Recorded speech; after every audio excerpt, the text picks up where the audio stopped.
NCP कभी BJP के साथ नहीं जाएगी, लेकिन विधायक अगर खुद फैसला लें तो। शिवसेना उद्धव बालासाहेब ठाकरे के नेता संजय राउत ने रविवार को दावा किया कि एनसीपी के प्रमुख शरद पवार ने हाल ही में उद्धव ठाकरे से कहा कि अगर कोई व्यक्तिगत रूप से बीजेपी में शामिल होने का फैसला लेता है तो भी उनकी पार्टी बीजेपी से कभी हाथ नहीं मिलाएगी। एनसीपी के वरिष्ठ नेता अजित पवार की पार्टी छोड़कर राज्य में सत्तारूढ़ बीजेपी में शामिल होने की अटकलों के बीच पार्टी के मुखपत्र सामना के साप्ताहिक स्तंभ रोक-टोक में राउत ने यह टिप्पणी की है। गौरतलब है कि मुख्यमंत्री एकनाथ शिंदे नीत अब शिवसेना के 16 विधायकों को अयोग्य घोषित करने का अनुरोध करने वाली याचिका फिलहाल उच्चतम न्यायालय में लंबित है, लेकिन राज्य विधानसभा में विपक्ष के नेता अजित पवार ने अटकलों को आधारहीन बताया और शनिवार की रात मुंबई में केंद्रीय गृह मंत्री व बीजेपी नेता अमित शाह से मुलाकात से इनकार किया। एनसीपी शिवसेना उद्धव बालासाहेब ठाकरे और कांग्रेस महाराष्ट्र में विपक्षी गठबंधन महाविकास आघाड़ी का हिस्सा है। मराठी संस्करण में राउत ने दावा किया कि शरद पवार ने मंगलवार को बैठक में उद्धव ठाकरे से कहा कि कोई पाला नहीं बदलना चाहता, लेकिन परिवार को निशाना बनाया जा रहा है।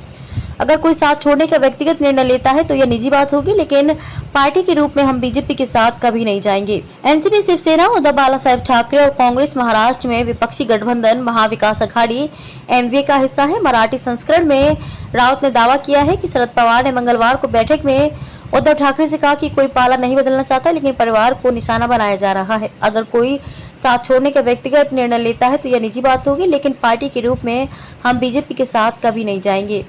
चीनी मिल की खरीद में मनी लॉन्ड्रिंग के आरोपों का क्या हुआ? राउत ने कहा कि राजनीतिक हलकों में अजीत पवार के भावी कदम को लेकर अटकलें लगाई जा रही हैं और एनसीपी के वरिष्ठ नेता को स्वयं इससे स्पष्ट करना चाहिए। उन्होंने कहा कि अजीत पवार के परिवार से जुड़ी चीनी मिल पर छापा मारकर ईडी ने उसे जब्त कर लिया, लेकिन अब आरोप पत्र में अजीत पवार या उनके परिवार के सदस्यों का नाम नहीं है।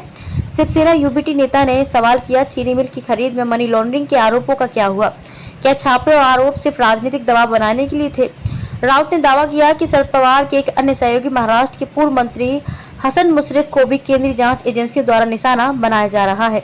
मुझसे इतना प्यार क्यों जताया जा रहा है? इस बीच एकनाथ शिंदे नीत शिवसेना के नेता व राज्य में मंत्री दादा भुसे ने कहा कि अजीत पवार कई साल से एनसीपी में बेचैनी महसूस कर रहे हैं। हम सभी यह जानते हैं कि कुछ भी हो सकता है। नागपुर में जब पत्रकारों ने अजीत पवार से भविष्य में उनके कदमों पर लग रही अटकलों के संबंध में पूछा तो एनसीपी नेता ने कहा कि मैं मंत्रियों दादा भुसे, गुलाब राय पाटिल और उदय सावंत की अपने बारे में टिप्पणी पढ़ा रहा हूं। मैं समझ नहीं पा रहा हूं कि मुझसे इतना प्यार क्यों जताया जा रहा है। हम संयुक्त रूप से एमवीए को मजबूत बनाने के लिए काम कर रहे हैं। उन्होंने मुंबई में शनिवार की रात अमित शाह से मिलने के संबंध में अफवाहों को खारिज किया। एनसीपी नेता ने कहा कि ये बेमतलब की बातें हैं।